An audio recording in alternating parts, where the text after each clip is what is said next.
Hello नमस्कार दोस्तों, स्वागत है आपका सिविल्स एजुकेशन में। पिछले वीडियो में हम लोगों ने 10 क्वेश्चन तक कर लिया था। नंबर में भले ही 10 हैं, लेकिन ये अपने आप में 50 क्वेश्चन के बराबर है ना। क्योंकि ये क्वेश्चन में बहुत सारे फैक्ट क्लियर होते हैं, कोडिंग में क्वेश्चंस हैं तो बहुत सारे फैक्ट क्लियर हो जाते हैं। चलिए शुरू करते हैं 11 से। पहले स्टेटमेंट में ये पूछा गया है कि मंचूरियन प्लेन्स में यांगसी रिवर और हुआंगो रिवर का बहुत योगदान है, यानी ये वहाँ से क्रॉस ओवर करती होंगी, पास होती होंगी, ऐसा क्वेश्चन का कहना है। सेकंड पॉइंट है, इरावदी रिवर जो है इसके वेस्ट में अराकनयोमा है, ठीक है, और ईस्ट में शान अपलैंड है, शान अपलैंड। ये क्वेश्चन पूछा गया है, हम लोग इसको वेरीफाई कर लेते हैं फिर जल्दी से। हुआंगो रिवर को एलो रिवर भी बोलते हैं, ठीक है। मैप पे एलो रिवर लिखा हुआ है तो कन्फ्यूज मत होना। और यांगसी रिवर के बारे में आप लोग जानते हैं कि ये एशिया की सबसे बड़ी नदी है, लॉन्गेस्ट रिवर ऑफ एशिया है, ठीक है, और दुनिया की तीसरी सबसे बड़ी नदी है। आइए मैप पे देखते हैं जल्दी से। आप चाइना का ईस्ट वाला भाग इजीली देख पा रहे हैं कि ये क्षेत्र जो है वो प्लेनर क्षेत्र है, प्लेन्स है, मैदान है। और वेस्ट वाला रीजन ये पूरा का पूरा क्या है, ये पहाड़ी इलाका है, पठारी इलाका है। तो पॉपुलेशन का डिस्ट्रीब्यूशन किस तरफ होगा, इस तरफ होगा कि इस तरफ होगा। यहाँ पे पॉपुलेशन डेंसिटी है ज़्यादा, ठीक। यहाँ पे पॉपुलेशन नहीं रहती है, बहुत कम रहती है। बड़े बड़े शहर जो हैं चाइना के वो आप इसी क्षेत्र में पाएंगे, ईस्ट क्षेत्र में, ठीक। क्वेश्चन में आपसे मंचूरियन प्लेन के बारे में पूछा गया है। मंचूरियन प्लेन के बारे में लिखा है कि यहाँ से दो नदियाँ पास होती हैं। पहली नदी एलो नदी और दूसरी नदी है यांगसी रिवर। बट ऐसा बिल्कुल भी नहीं है, क्योंकि आप देख रहे हैं कि नॉर्थ चाइना प्लेन जो है इसको ग्रेट प्लेन्स ऑफ चाइना भी बोलते हैं, ठीक है, ग्रेट प्लेन्स ऑफ चाइना। इसी प्लेन से ये दो नदियाँ पास होती हैं। पहली नदी एलो रिवर, जिसे हुआंगो नदी भी बोलते हैं, ठीक है, और दूसरी नदी है यांगसी रिवर। ये भी एलो सागर में ड्रेन कर जाती है, और एलो नदी भी एलो सागर में ड्रेन कर जाती है। यानी एलो रिवर का और यांगसी नदी का योगदान ग्रेट प्लेन्स में है, नॉर्थ चाइना प्लेन्स में है, ना कि मंचूरियन प्लेन्स में, ठीक है। यानी पहला स्टेटमेंट गलत लिखा हुआ है वहाँ पे। मंचूरियन प्लेन में योगदान है अमूर नदी का, AMUR। इस नदी का नाम आपको याद रखना है। ए आगे ओखोटस्का सागर आपने पिछले क्वेश्चंस में देखा था, वहाँ पे ड्रेन कर जाती है, ठीक है, माउथ वहीं पे है इसका। ये फ्लो डायरेक्शन जो दिख रही है ये आमूर नदी की है। चलिए, अभी मैप खुला हुआ है तो यहाँ पे भी रिवाइज कर लीजिए। यहाँ पे पामीर का नोट के बारे में पिछला क्वेश्चन पूछा गया था, और वहाँ पे 5 माउंटेन्स का कंजंक्शन पॉइंट था, ये भी आपने पढ़ा था। और 5 माउंटेन कौन कौन से थे जो आके एक साथ यहाँ पे मिलते हैं। पहला माउंटेन था तियान शान, जो तजिकिस्तान का भाग है। दूसरा माउंटेन था कुनलुन शान, ठीक है। तीसरा माउंटेन था हिमालय। चौथा माउंटेन था यहाँ पे काराकोरम रेंज थी, और इस तरफ से हिंदू कुश था, ठीक है, हिंदू कुश। तो ये टोटल 5 माउंटेन्स हो जाते हैं जो पामीर नोट का निर्माण करते हैं। चलिए, पहला स्टेटमेंट तो हम लोगों ने वेरीफाई कर लिया, गलत लिखा हुआ है। सेकंड स्टेटमेंट देखना है। सेकंड क्वेश्चन में म्यांमार के बारे में पूछा है, इरावदी रिवर के बारे में पूछा है। मैंने ब्लू कलर से बॉर्डर किया हुआ है, ये कंट्री जो है वो म्यांमार है, ठीक। आपको इरावदी रिवर की लोकेशन दिख रही होगी, मैं इसको भी बना दे रहा हूँ। इसकी डायरेक्शन इस तरीके से, ठीक। क्वेश्चन में ये पूछा गया है कि इसके वेस्ट में, इरावदी रिवर के वेस्ट वाला भाग ये है और पूर्वी वाला भाग ये है। तो वेस्ट वाले भाग में अराकनयोमा है, इन्होंने कहा है, तो ये बिल्कुल करेक्ट लिखा हुआ है। आप यहाँ पे अराकनयोमा को देख पा रहे होंगे, ठीक है, अराकनयोमा लिखा है। ये ग्रेटर हिमालय के फूट हिल्स हैं, ठीक है, कोई अलग से माउंटेन नहीं है। ग्रेट हिमालय का वो नीचे वाला भाग है, तो ये वेस्ट में सिचुएटेड है, बिल्कुल करेक्ट है। इरावदी रिवर के जो पूर्वी भाग है, पूर्वी भाग में बोला गया है कि शान प्लेट्यू है, तो ये भी बिल्कुल करेक्ट है। शान प्लेट्यू आपको यहाँ पे दिख रहा है, लिखा हुआ है, ब्लर है थोड़ा लेकिन ये दिख रहा है, शान, SHAN, शान प्लेट्यू, ठीक है। तो सेकंड स्टेटमेंट करेक्ट लिखा हुआ है, तो हो जाएगा। तो पहला स्टेटमेंट गलत हो गया, सेकंड स्टेटमेंट सही है। इरावदी रिवर के वेस्ट में अराकनयोमा है और ईस्ट में शान अपलैंड है या शान प्लेट्यू है, तो सेकंड पॉइंट बिल्कुल करेक्ट है, बी ऑप्शन हो जाएगा इसका करेक्ट। मंचूरियन प्लेन की जगह यहाँ पे ग्रेट प्लेन्स ऑफ चाइना हो जाता, तब ये पॉइंट पहला सही हो जाता, ठीक। आइए नेक्स्ट करते हैं। 12वां क्वेश्चन देखिए। इस क्वेश्चन को हम लोग पिछले क्वेश्चनों में भी थोड़ा बहुत देख चुके थे। पार्सेल आइलैंड, स्प्रेटली और सिनकाकू सुपर इंपॉर्टेंट क्वेश्चन है, क्योंकि ये डिस्प्यूटेड आइलैंड है, हमेशा न्यूज में बने रहते हैं। इन द्वीपों को देखने के लिए हम लोग को कहाँ जाना पड़ेगा, जल्दी से बताइए। साउथ चाइना सी में, और साउथ चाइना सी आपको विजिबल होने लगा, ठीक है। ये लोकेशन आपको जो दिख रही है ये पार्सल आइलैंड है। ये छोटे छोटे से जो द्वीपों का समूह है वो स्पार्टले आइलैंड है। एक छोटा सा आइलैंड और है, इसको भी आपको ध्यान में रखना है, वेरी वेरी इंपॉर्टेंट। इसका नाम है प्रतास। नाम क्या है, प्रतास। मैं आपको अभी जूम करके दिखाता हूँ, प्रतास आइलैंड। इनको अरेंजमेंट में हमेशा पूछता रहता है UPSC। आइए मैं इसको दिखा दे रहा हूँ, इसको जूम करते हैं। नाम लिखा हुआ दिख रहा है आपको, प्रतास आइलैंड, ठीक है। चलिए, तो आपने 3 आइलैंड देख लिए, स्प्रेटली, पार्सिल और ये प्रतास। एक आइलैंड और आपको देखना है सेनकाकू। सेनकाकू के लिए हम लोग को और नॉर्थ में जाना पड़ेगा। तो आइए नॉर्थ में चलते हैं। नॉर्थ में यहाँ पे मैं जूम करूँगा तो आपको छोटे छोटे से आइलैंड यहाँ पे विजिबल होंगे। ये जो छोटे छोटे से आइलैंड दिख रहे हैं ये सेनकाकू द्वीप हैं, ठीक है। ये सेनकाकू है, याद रहेगा सेनकाकू। अब यहाँ से एक ओवरव्यू ले लेते हैं ताकि हम लोग डायरेक्शन समझ सकें।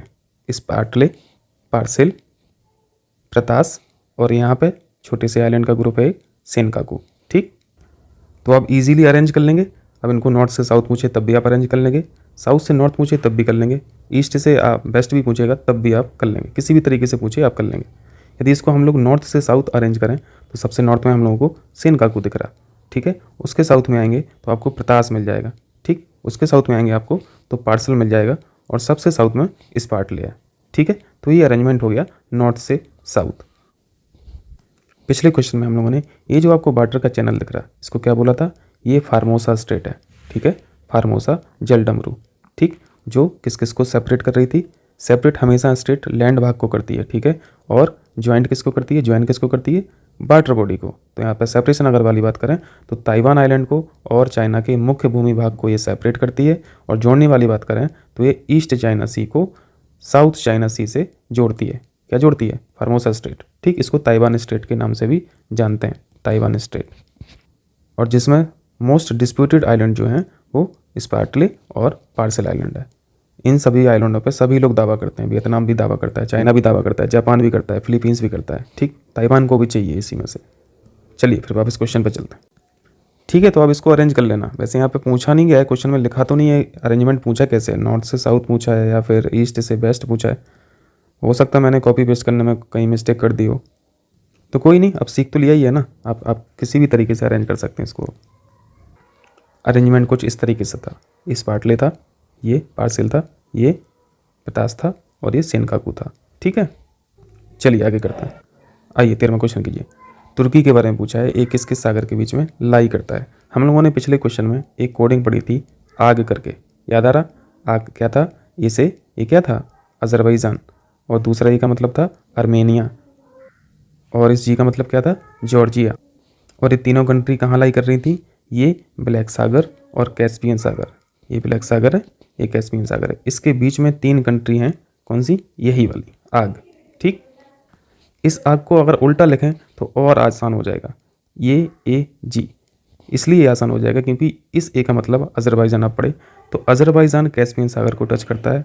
और इस जी का मतलब जॉर्जिया था, तो जॉर्जिया ब्लैक सागर को टच करता है, ठीक है, ब्लैक सागर को टच करता है। बीच में आर्मेनिया है, आपने आर्मेनिया प्लेटू पढ़ा था, तो आपको ये याद रखना है कि आर्मेनिया ऐसी कंट्री है जो ना तो कैस्पियन सागर को टच करती है और ना ही ब्लैक सागर को टच करती है, ठीक है। ये बीचों बीच में है, लैंड लॉक्ड कंट्री है। चलिए ये तो इसकी बात हो गई। अब आ जाइए जल्दी से टर्की को देख लेते हैं, ये किस किस सागर के मध्य में है। टर्की को आप देख पा रहे हैं, ये टर्की है, ठीक है। ब्लैक सागर और ये कौन सा सागर है, मेडिटेरियन सी। तो टर्की की सिचुएशन क्या है, ब्लैक सागर और भूमध्य सागर के बीच में, ना कि ब्लैक सागर और कैस्पियन सागर की, ठीक। कैस्पियन सागर के बीच में हम लोगों ने 3 कंट्री देखी हैं आग, ठीक है। वो यहाँ पे भी आप देख सकते हो, मैं दिखा दे रहा हूँ ताकि क्लियर हो जाए। और वो आग को उल्टा इसलिए लिख के दिखाया था ताकि आपको आइडिया लग जाए कि ये अजरबैजान है, ये कैस्पियन सागर को टच करता है, और ये जॉर्जिया है, ये ब्लैक सागर को टच करता है। आर्मेनिया किसी भी सागर को टच नहीं करता है, ना ही कैस्पियन सागर को, ना ही ब्लैक सागर को। और ये भी पढ़ा था कि ये जो हिस्सा पूरा दिख रहा है ये क्या है, ये आर्मेनियन हाईलैंड है, ठीक है। आर्मेनियन हाईलैंड, आप इसको प्लेटू भी बोल सकते हो। और इसके बारे में क्या पढ़ा था कि इसका एक छोर कैस्पियन सागर से मिलता है पठार का, और एक छोर पठार का ब्लैक सागर से मिलता है। और ये 2 वाटर बॉडी के बीच में ये जो आग है इसको याद रखना, ठीक है। चलिए अब टर्की को देख लीजिए। टर्की की लोकेशन आपने देख ही ली है, ब्लैक सागर और भूमध्य सागर के बीच में। आपने एक यहाँ पे प्लेटू पढ़ा था बहुत इंपॉर्टेंट, जो हमेशा पूछता रहता है। टर्की जो पूरा सिचुएटेड है वो पूरा का पूरा एक पठार पे है, और उस पठार का क्या नाम है, इस पठार के बारे में हम लोग पढ़े थे। इस पूरे पठार का नाम क्या था, एंटोलियन पठार, एंटोलियन प्लेट्यू, याद रहेगा। एंटोलियन का पठार कहाँ पे, टर्की में। चलिए तो अब एक क्वेश्चन हो जाएगा, क्या हो जाएगा आंसर, यहाँ पे काला सागर और भूमध्य सागर हो जाएगा आंसर, ठीक है। काला सागर और कैस्पियन सागर नहीं बैठा देना है इसके बीच में, तो ये बैठे हैं। चलिए नेक्स्ट क्वेश्चन करते हैं। अरल सागर के बारे में पूछा है, इसमें बहुत सारे क्वेश्चंस बनते हैं, जैसे इसमें रिवर्स पूछा जाता है कि कौन सी रिवर से ड्रेन करती हैं इस सागर में, किस किस कंट्री इसकी बॉर्डर शेयर करता है, इस सागर के ड्राई होने के कारण क्या है, सूख क्यों रहा है। चलिए फिर मैप पे देखते हैं।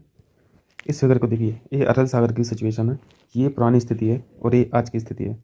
पिक्चर से बिल्कुल स्पष्ट है कि आज ये कितना ड्राई हो चुका है। पहले ये देख लीजिए कि इस सागर में कौन कौन सी रिवर आके अपना पानी ड्रेन करती हैं, और ये दो नदियाँ बहुत इंपॉर्टेंट हैं। ये अरल सागर की स्थिति है, इसमें दो रिवर आते हुए आपको दिख रही हैं जो अपना पानी इसमें ड्रेन करती हैं अरल सागर में। पहली नदी का नाम है सिर दैरा, दूसरी नदी का नाम है एमो दरिया। Very very important. इन नदियों का पानी अरल सागर में आ रहा है, ठीक है, अरल सागर से जा नहीं रहा है। अगर इन नदियों का पानी ब्लॉक कर दिया जाए तो फिर अरल सागर तो सूख जाएगा। तो हुआ भी ऐसा ही। यहाँ की गवर्नमेंट ने इरिगेशन पर्पज से यहाँ पे बहुत सारे डैम बनाए हुए हैं इन नदियों पे, और वो पानी अरल सागर तक नहीं पहुँच पाता है, क्योंकि यहाँ पे इरिगेशन की बहुत ज़्यादा समस्या है। तो पानी डिस्ट्रीब्यूट हो जाता है इस रीजन में, यानी सप्लाई बंद है, ठीक है, अरल सागर में सप्लाई बंद है इन दो नदियों के द्वारा। क्लियर। ये एमो दरिया आपको रिवर दिख रही है। यहाँ पे आपने तजिकिस्तान के पास जब हम लोगों ने पामीर नोट पढ़ा था, 5 माउंटेन्स का कंजंक्शन पॉइंट पढ़ा था, तो यहाँ पे पामीर नोट देखा था ना। पामीर नोट के पास यहाँ पे एक झील है, उस झील का नाम मुझे याद नहीं आ रहा, बट याद रखना एमो दरिया का जो सोर्स है वो पामीर का पठार है, ठीक है, पामीर प्लेट्यू, और ये नॉर्थ बाढ़ फ्लो करती है ऊपर की तरफ अरल सागर की ओर। अगर इसका क्लोज विजन लें हम लोग अरल सागर का, तो आपको यहाँ पे दो सागर दिख रहे हैं। ये साउथ अरल है, ठीक है, और ये वाला रीजन है नॉर्थ अरल जो यहाँ पे लिखा हुआ है। अगर पूछा जाए एमू दरिया का जो पानी है वो किस सागर में जाता है, अरल सागर के किस वाले भाग में, तो ये साउथ अरल में लगाना, ठीक है आंसर। और सिर दरिया नदी का पानी नॉर्थ अरल में जाता है, ठीक, क्लियर। अगर कोडिंग में कभी क्वेश्चन आ गया यूपीएससी या यूपीपीसीएस में तो कन्फ्यूजन नहीं होगा, क्योंकि अगर पूछेगा भी तो वो अपोजिट करके पूछ लेगा। एमू दरिया का पानी नॉर्थ अरल में गिरा देगा और सिर दरिया का पानी साउथ अरल में गिरा देगा, ऐसा अपोजिट करके पूछ लेगा। इतना क्लियर। अब तीसरा फैक्ट देखिए। अब आपको बाउंड्री शेयर पढ़ना है कि ये अरल सागर किस किस देश की बाउंड्री पर लाई कर रहा है। तो आपको एक कंट्री दिख रही है कजाकिस्तान, ठीक है, कजाकिस्तान। ये वाला जो जोन है ये कजाकिस्तान का है, ठीक, ये वाला हिस्सा कजाकिस्तान का है। और दूसरी कंट्री है यहाँ पे उज्बेकिस्तान की, ये वाला हिस्सा है ये उज्बेकिस्तान का है, ठीक। तो अब आप इजीली बता देंगे कि अरल सागर दो देशों की बाउंड्री शेयर करता है, पहला है कजाकिस्तान और दूसरा है उज्बेकिस्तान, ठीक है, क्लियर। इस मैप पे देख लीजिए तो और क्लियर हो जाएगा, वहाँ पे बाउंड्रीज क्लियर नहीं दिख रही थी। देखिए थोड़ा ब्लर दिख रहा होगा, अरल सी को आप देख पा रहे हैं। अरल सागर आधा हिस्सा कजाकिस्तान में और आधा हिस्सा उज्बेकिस्तान में, ठीक, ये उज्बेकिस्तान है। तो एक तरह से साउथ अरल जो है वो उज्बेकिस्तान में है और नॉर्थ अरल जो है वो कजाकिस्तान में है, ठीक। तो क्वेश्चन हो जाएगा, तो जल्दी से लगा दीजिए कौन सा आंसर हो जाएगा, उज्बेकिस्तान और कजाकिस्तान, सी ऑप्शन करेक्ट हो जाएगा। आइए 15वां क्वेश्चन कीजिए। अभी हम लोगों ने जो आग फैक्ट पढ़ा है, जो कोडिंग बनाई है, इससे आपको हेल्प मिलेगी इस क्वेश्चन में। आपको पता है ब्लैक सी इधर है और कैस्पियन सागर ईस्ट साइड में है, ठीक, और इसके बीच में 3 कंट्री हैं, ये वाली कौन कौन सी, आर्मेनिया नीचे की तरफ है, जॉर्जिया इस तरफ है, और अजरबैजान कैस्पियन सागर को टच करते हुए है, ठीक है। यानी कैस्पियन सागर को अजरबैजान टच करता है, ना कि जॉर्जिया और आर्मेनिया। यहाँ पे देखिए जल्दी से, ब्लैक सागर कैस्पियन सागर, ब्लैक सागर से जॉर्जिया टच करता है और कैस्पियन सागर से अजरबैजान, और बीच में बचा आर्मेनिया जो लैंडलॉक्ड आपको दिख रहा है। यानी इस क्वेश्चन में आप आर्मेनिया को इजीली रिजेक्ट कर सकते हैं, ठीक है, क्योंकि आपने अभी देखा कैस्पियन सागर को अजरबैजान टच करता है, ना कि आर्मेनिया। तो जहाँ जहाँ पे बन है उसको तो रिजेक्ट कर दीजिए। तो ई ऑप्शन कैंसिल हो गया, सी ऑप्शन कैंसिल हो गया। कैस्पियन सागर का शेप जो है वो लगभग 5 की तरह है या फिर एस की तरह है, लेकिन हम लोग को यहाँ पे 5 याद रखना है, ताकि 5 से हम लोग को ये पता है कि कैस्पियन सागर को टच करने वाली कंट्रियों की संख्या 5 है, ठीक। पहली कंट्री है कजाकिस्तान, ठीक है, दूसरी कंट्री है रसिया, ये रसिया येलो कलर में, ठीक है, ये रसिया है। तीसरी कंट्री आपने अजरबैजान देख लिया है। चौथी कंट्री आपको ये नीचे जो दिख रही है ये कि तेहरान, तेहरान किसकी कैपिटल है, ईरान की, तो ये चौथी कंट्री होगी। और 5वीं कंट्री है तुर्कमेनिस्तान, यानी 5 कंट्री कैस्पियन सागर को टच करती हैं, ठीक। क्वेश्चन में ऑप्शन दिया है रोमानिया, तो देखो रोमानिया की लोकेशन इधर है, रोमानिया ब्लैक सागर को टच करता है, ना कि कैस्पियन सागर को। ये बहुत अच्छे से आप लोग पढ़ा कीजिए, ब्लैक सागर को कौन कौन सी कंट्री टच कर रही है, कैस्पियन सागर को कौन कौन सी टच कर रही है। ये क्वेश्चन बहुत बार पूछे जाते हैं, ये आप लोग अच्छी तरीके से जानते हैं, इसलिए मैं छोटी छोटी चीज़ें बता रहा हूँ ताकि कुछ कोडिंग याद रहे, तो एटलीस्ट रिजेक्शन में हेल्प मिले। एटलीस्ट ये 3 कंट्री आग याद है तो कम से कम ये कंट्री आप इस तरफ तो नहीं बिठा लेंगे ना। और यहाँ पे उज्बेकिस्तान को भी देख लीजिए, उज्बेकिस्तान पूरा का पूरा लैंड लॉक्ड है, अंदर है, बस अरल सागर की बाउंड्री टच करता है, बाकी लैंड लॉक्ड कंट्री है, ठीक है। तो अब हो जाएगा कैस्पियन सागर का। चलिए फिर वापस क्वेश्चन पे। तो आप किस किस ऑप्शन को आप हटाने वाले हैं? रसिया आपने देखा है, बिल्कुल टच करता है। अजरबैजान देखा है, 5 कंट्री आपने देखी हैं, ठीक। उज्बेकिस्तान नहीं है, उज्बेकिस्तान लैंडलॉक्ड कंट्री है, बस अरल सागर की बाउंड्री शेयर करता है। रोमानिया ये तो ब्लैक सागर की बाउंड्री टच करता है, ठीक है, कैस्पियन सागर से कोई लेना देना नहीं है। इराक की जगह इराक नहीं होना चाहिए था, क्या होना चाहिए था? ईरान। ईरान टच करता है कैस्पियन सागर को, ना कि इराक। तो ये भी कैंसिल हो गया, ये भी कैंसिल हो गया। यानी कितने ऑप्शन बचे? 2, 3 और 4। लेकिन ऐसा तो ऑप्शन ही नहीं दिख रहा कहीं। तो कोई बात नहीं, यहाँ पर 4 कर लीजिए, ठीक है, यहाँ पर 4 कर लीजिए तो डी ऑप्शन करेक्ट हो जाएगा। ठीक है, तो इतना ही था आज का। बहुत बहुत शुक्रिया आप लोगों का, मिलते हैं अगले वीडियो में। Thank you.